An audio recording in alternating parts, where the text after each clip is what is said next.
बिनविरोध निवडणुकीविरोधात मनसेची हायकोर्टात याचिका। उमेदवारांना पैसे देऊन आणि दबाव टाकून उमेदवारी मागे घ्यायला लावल्याचा आरोप। चौकशी पूर्ण होईपर्यंत निकाल जाहीर न करण्याची मागणी।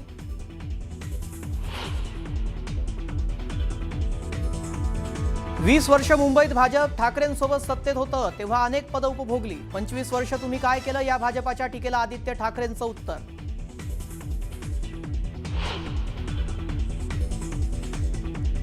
मुख्यमंत्र्यांचा मराठवाड्यात प्रचार सभांचा धडाका। 15 तारखेला आमच्याकडे लक्ष द्या, पुढची 5 वर्ष आम्ही तुमची काळजी घेऊ। फडणवीसांचं जालन्यात आश्वासन। परभणी नांदेडमध्येही फडणवीसांची प्रचार सभा।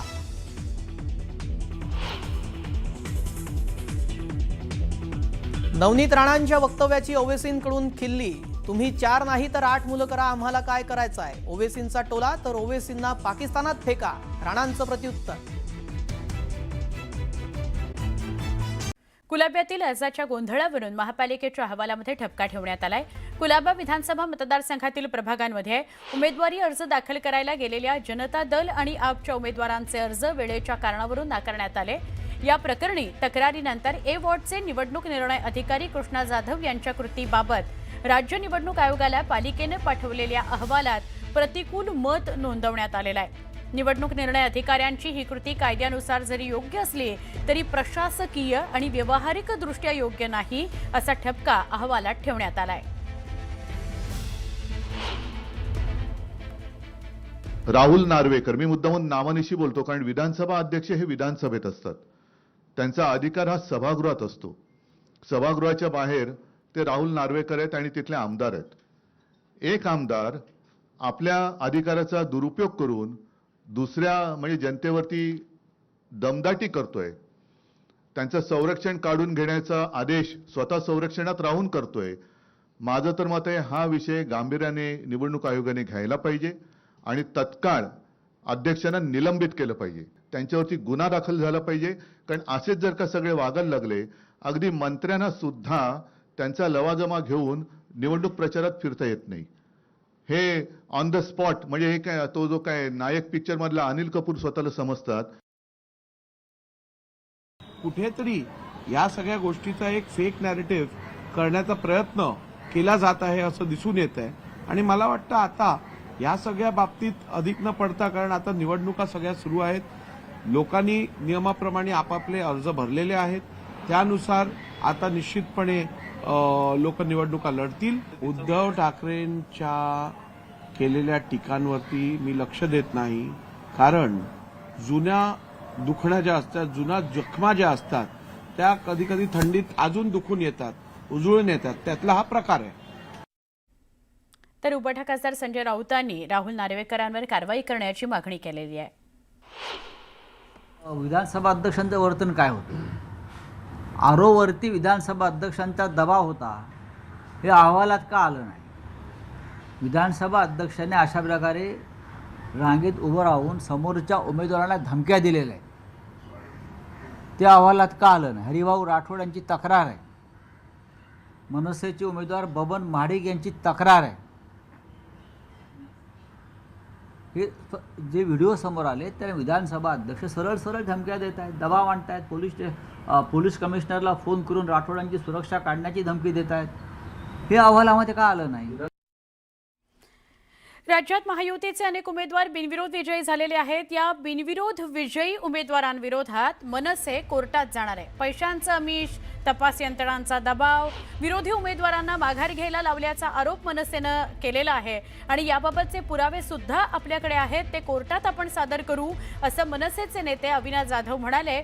या बिनविरोध उमेदवार निवडीवर राज ठाकरे आणि उद्धव ठाकरेंनी सुद्धा जोरदार टीका केली होती।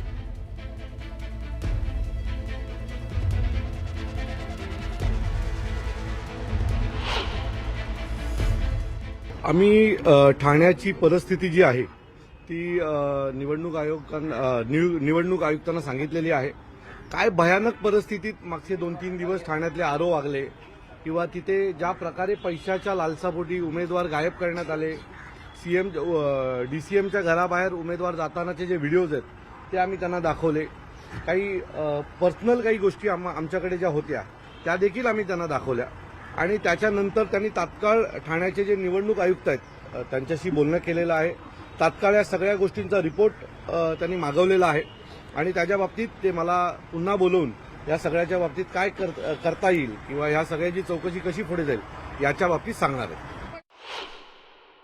अनेक पुरावे दिले, अनेक पुरावे दाखवले आणि त्यांना देखील म्हणजे त्यांच्याकडे पाहून कळत होतं की हा सिरियस विषय. मी त्यांना ही गोष्ट सांगितली, साहेब अशा प्रकारे जर लोकांनाच मतदान करता येणार नसेल तर कसं होणार ना याच्यापुढे. तर त्यांनी मला विचारलं की किती ठिकाणी बिनविरोध झाला. तर मी त्यांना ज्यावेळेला 21 आकडा कल्याण डोंबिवलीचं बोललो त्यावेळेला त्यांनी त्यांचे डोळे देखील असे वर झाले पटकन. तर मी म्हटलं साहेब हे महाराष्ट्राच्या इतिहासात असं कधी झालं नाही की एका महानगरपालिकेत, महत्वाच्या महानगरपालिकेत 21 जण बिनविरोध निवडून येतात. मला असं वाटतं त्यांना देखील त्याचा सिरियसनेसपणा कळालेला आहे. आता या घडीची एक महत्त्वाची बातमी बघणार आहोत. आता थांबायला पाहिजे असं काल म्हणालेले नारायण राणे यांना एका कार्यक्रमामध्ये भोवळ आलेली आहे. नारायण राणे हे एका कार्यक्रमामध्ये गेलेले होते. चिपळूणमध्ये हा कार्यक्रम होता. चिपळूणमध्ये कृषी महोत्सवाचा कार्यक्रम होता. त्यावेळी नारायण राणे यांना भोवळ आल्याचं बघायला मिळतंय. नारायण राणे अजूनही कोकणात वेगवेगळ्या ठिकाणी दौरे करताना दिसत आहेत.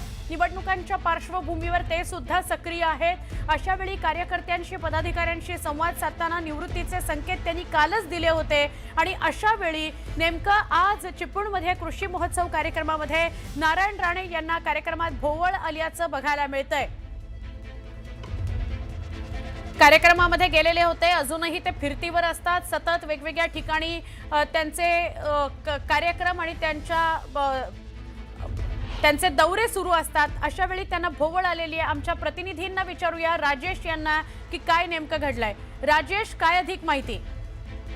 बरोबर आहे. चिपळूणमधल्या कृषी व पशुधन प्रदर्शन 2026 कृषी महोत्सवाला नारायण राणे आलेले होते आणि त्यांनी भाषण केलं. जवळजवळ 10 ते 15 मिनिटं भाषण केलं. त्याच्यानंतर भाषण संपल्यानंतर त्यांना भोवळ आली. खरं तर भाषण चालू असताना शेवटच्या उताराला म्हणजे जर असं त्यांना भोवळ वाटत होती, मात्र त्यांनी डायस धरला, ते स्टँड धरलं. नंतर मग त्यांनी संपवलं भाषण आणि त्यांना चक्कर आलेली की त्यांचे जे अंगरक्षक आहेत ते पुढे गेले आणि त्यांना खुर्चीत बसवलं. मात्र वहिनी बरोबर होत्या, त्यांच्या मिसेस बरोबर होत्या आणि त्यांनी मग त्यांना तिथं शांत केलं, खाली बसवलं. त्यांच्या सौम्य त्या होत्या, त्यांना धीर देत होत्या. त्याच्यानंतर त्यांना त्यांचे अंगरक्षक आणि त्या वहिनी आता त्यांना दवाखान्यात घेऊन गेले. कारण आणि आम्हाला आता समजलं होतं त्यांची जी साखर आहे शरीरातली ती कमी झाली, त्यामुळे त्यांना भोवळ आली असं समजतंय.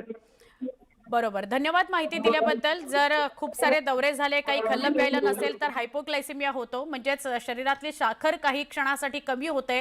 तसं त्यांना झालं होतं. डॉक्टरकडे त्यांना नेलं गेलेलं आहे. उपचार त्यांच्यावर सुरू आहेत. त्यांच्या पत्नी सुद्धा त्यांच्या सोबत होत्या जेव्हा ते या कार्यक्रमामध्ये सहभागी होते. पुण्यामध्ये पालिका निवडणुकीचं वातावरण तापू लागलेलं आहे. प्रभाग क्रमांक 9 मध्ये थेट उपमुख्यमंत्री अजितदादा यांना प्रश्न विचारणारे बॅनर्स लावण्यात आले. अजितदादा, तुम्ही प्रभाग क्रमांक 9 मध्ये पैसे वाटणाऱ्यांचा प्रचार करणार का? अजितदादा, तुम्ही प्रभाग क्रमांक 9 मध्ये जमिनी लाटणाऱ्यांचा प्रचार करणार का? अजितदादा, तुम्ही प्रभाग क्रमांक 9 मध्ये अवैध धंदे करणाऱ्यांचा प्रचार करणार का? हाच का दादाचा वादा? असं म्हणून थेट उपमुख्यमंत्री अजितदादांनाच लक्ष्य करण्यात आलेलं आहे.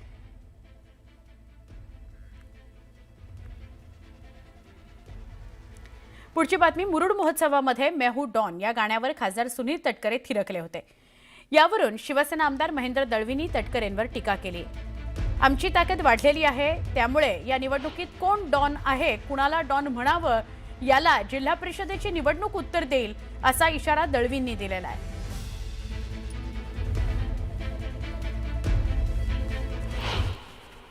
आता श्रीवर्धन नगरपंचायतीचे नगरपालिका निकाल लागला, तिथे आमचाच म्हणजे आम्ही ज्याला संमत दिला तेच आहे. मसळा आमच्याकडे आलेला आहे.